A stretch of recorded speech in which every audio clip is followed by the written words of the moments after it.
You know, I love technology, but I wonder what life was like without all the gadgets and the buttons. You know, Murfreesboro has a place that takes you back to simpler times and is tech-free. Sounds like it's time to do some exploring. Here we go. Welcome to Canonsburg, just off of downtown Murfreesboro. Let's see what this historic site has to offer as we explore Murfreesboro.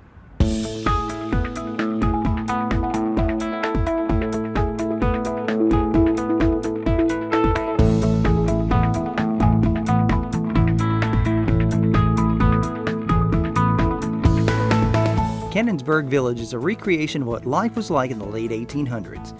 It boasts a number of buildings that recapture that lifestyle, including an old schoolhouse, a grist mill, and a blacksmith shop. The origins of the village began in the 1970s in a national competition. The federal government was looking for ideas for the nation's bicentennial celebration. The city submitted an idea of Canonsburg and was one of 16 projects all across the country chosen. They received $75,000 to bring Canonsburg to life. Buildings and material throughout the county and the Middle Tennessee area were used for the project. So you may be wondering, where did they get the name Canonsburg?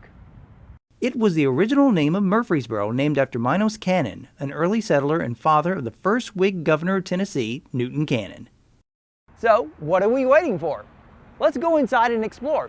For starters, this iron bridge is somewhat typical of what you would see in the 1800s over rivers like the local Stones River. The toll gate at the end is what one would have seen on the turnpike leading into the city. The first building on our stop is the grist mill. Materials used to build this came from a local feed mill. The best part of the mill is it's an actual working mill with the overshot wheel that moves. The machinery found in the grist mill is 150 years old and was from an abandoned mill in northern Alabama. Kids today have it easy. Imagine going to school here. I wonder where the air conditioning is. The schoolhouse was not an existing building as opposed to many of the others in the village. It was actually built with logs from a corn crib in the county. The telephone building next to the schoolhouse was patterned after one you would have seen in the Rockville area. The switchboard found inside was owned and operated by Ada Rowland. Rowland lived at the telephone company and provided call service 24 hours a day, 7 days a week. That's dedication. This is the University House, and appropriately named. This building was originally located on the campus of Middle Tennessee State University, and it dates back to the 1800s. This is the Town Hall. This was the hub of civic activity back in the day, where the town council would meet. What a comparison to today's City Hall, don't you think? This is a representation of one of the homes that you would see in the 1800s. It's the Lehman House, named after the family that lived here. Before nails were used to build homes, wooden pegs were used to hold rafters together. The Lehman House is a very active part of Canonsburg Village. Because of its charm, it's requested for many events and receptions. Named after a former owner of a cotton gin, the C.N. Haynes Museum showcases gin machines along with a warehouse of bales of cotton and a number of recreated pieces of equipment that were used on farms. One of the most popular buildings in the village is the chapel. Originally, the building served as a schoolhouse located in Laverne. When it was brought to Canonsburg, it was converted into a chapel. Many couples over the years have been married here. When the Williamson Chapel was being converted from a schoolhouse to a church, it was given a more ornate Victorian interior, along with stained glass windows. Considered to be one of the oldest buildings on site is a loom house. This is another great example of a home from that era, and inside is a hand loom from the 1800s. You've probably seen something like this in a bunch of old westerns. This is the doctor's office. Many county and small town doctors would have buildings like this at their homes in order to treat patients. This is one of my favorite buildings here. It's the country store. Let's have a look inside. There was a lot of activity here. Not only did you have citizens coming in to buy supplies, but you also had farmers that would sell or barter their goods. If you want to know what life was like in the 19th and early 20th centuries, this is a great representation. While most of the buildings here are only inhabited by visitors, this one is pretty active for a different reason. It's the blacksmith shop. Come on inside.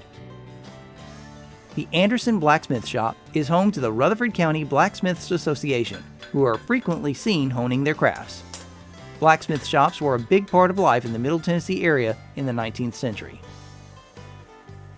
The Rutherford County Blacksmiths Association holds classes for aspiring blacksmiths twice a week at Canonsburg. Did you know the world's largest cedar bucket calls Canonsburg home? A design by the Tennessee Red Cedar Wooden Works Company, this promotional exhibit originally called Murfreesboro its home. It soon found its way to celebrity status as an exhibit in the World's Columbian Exposition in Chicago in 1893 and the Louisiana Purchase Expo in 1904. The bucket returned to Murfreesboro in 1976, proudly on display in Canonsburg. After arsonists torched the bucket in 2005, the Rutherford County Blacksmiths Association rebuilt it in 2011 to once again stand strong. That's a big bucket. Murfreesboro is all about preserving its history. So while not everything at Canonsburg is out of Little House on the Prairie, it's still doing its part to take care of the past. Take the Car Expo, for example. Constructed by the Stones River Car Club, this building looks like a gas station from the 1920s and houses a number of items from the past like vintage automobiles, old gas pumps, and even classic metal signs. If you're into old tractors, you'll want to visit the display next to the Car Expo, showcasing many tractors from those that were horse-drawn to those that run on gasoline.